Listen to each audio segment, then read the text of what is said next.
Hi, everyone, and welcome back to Writing Tip of the Week. My name is Julie Stegmeyer, and I work with the GSEP in writing support. Today, we're going to talk about the skills of incorporating quotes and paraphrases into your writing. So, what's the difference? First of all, a quotation uses the exact words of the author surrounded by quotation marks. A paraphrase restates the author's idea in your own words. However, both require correct citation, and I'll give you those details in a minute.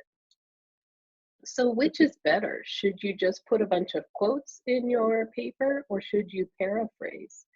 Well, the key for academic scholarly writing, especially at a graduate level, is paraphrasing is better. It's preferable, because it shows you have read and understood the material well enough to put it in your own words.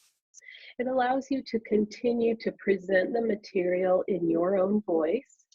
And as the APA manual points out, published authors primarily use paraphrasing as opposed to quoting. So students should also emulate that procedure.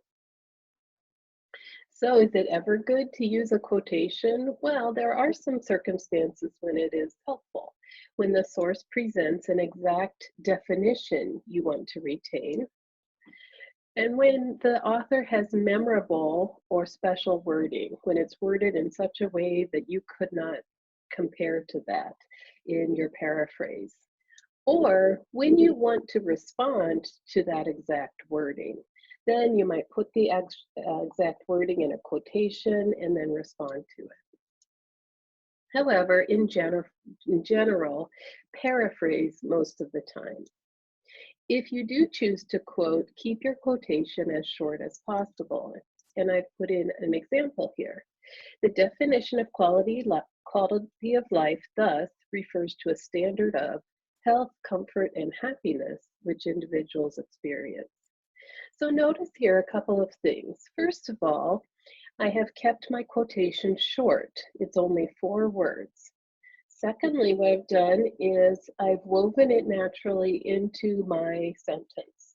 So it's kind of flowing in my writing style. And the third thing I want to point out is the citation, which I have added at the end of the sentence.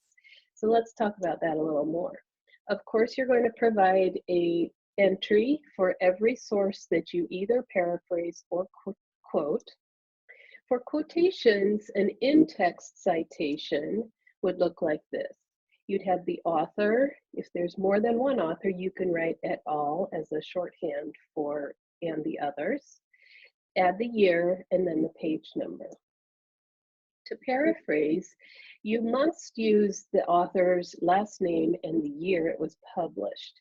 You can leave out the page number or paragraph it was found in, but APA says you are encouraged still to add that. Well, that's all for this week's writing tip. I encourage you to continue your paraphrasing skills. Contact me if you need help with that, and happy writing.